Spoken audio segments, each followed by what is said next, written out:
My name's David Starley. I'm a Saltaire based artist, so I've been involved in the arts trail here for about 7 years, from the very earliest times. I've not always been an artist. I've had many careers. In fact, when I started off doing art as I was working in a steel foundry. I signed up for a class at Sydney University and not really looked back since then. But it's only since really coming to Saltaire that I've been taking the plunge and become a professional artist. And when did you start to specialise in oil paintings?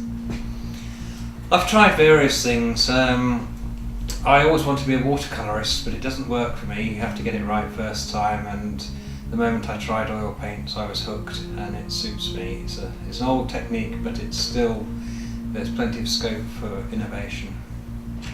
And do you have any certain techniques to doing your own paintings, like that other artists might not use? Well, let's say normally I'm using painting knives, but sometimes I sort of I try using my own tools, bits of hardboard, the edge of cardboard, anything, mark making, try it out, see if it works.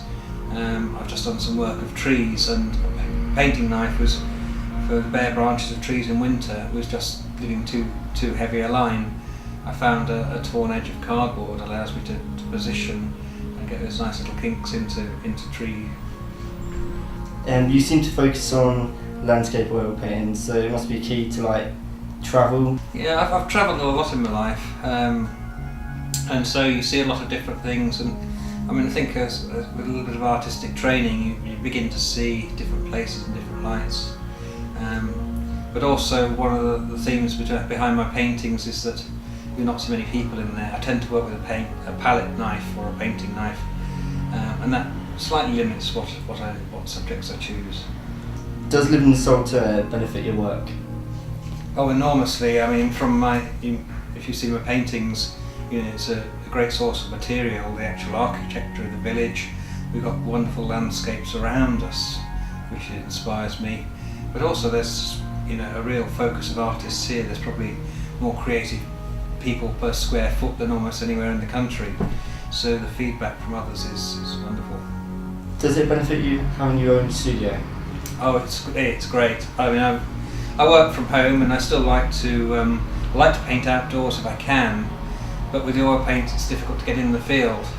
So I tend to work on the drive of my house, where the arts trail is, which is going to be open for the arts trail this year.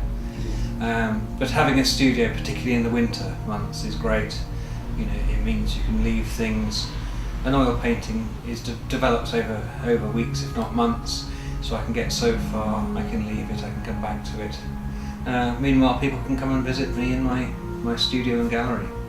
This is one of the difficulties of coming back to Saltaire Arts Trail time and time again, is trying to keep something fresh.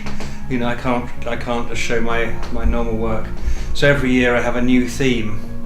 And this year particularly, having been doing a little bit of life drawing, which is unusual for me, I thought, well, let's see how we can combine the life drawings with some of my more standard landscapes.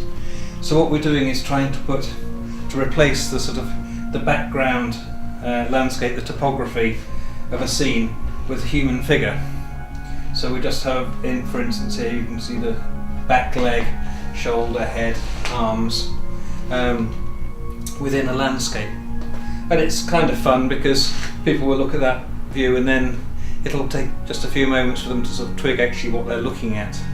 Some of the things that are my favourite pieces, of course, are what sells, and that's a bit of a difficulty for an artist, to say goodbye to a painting you've enjoyed producing and have liked the end result.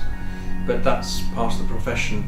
But I would say the view of the Badger Stone on Ilkley Moor is perhaps one of my favourites. That's still sitting here, and I'm surprised it hasn't gone.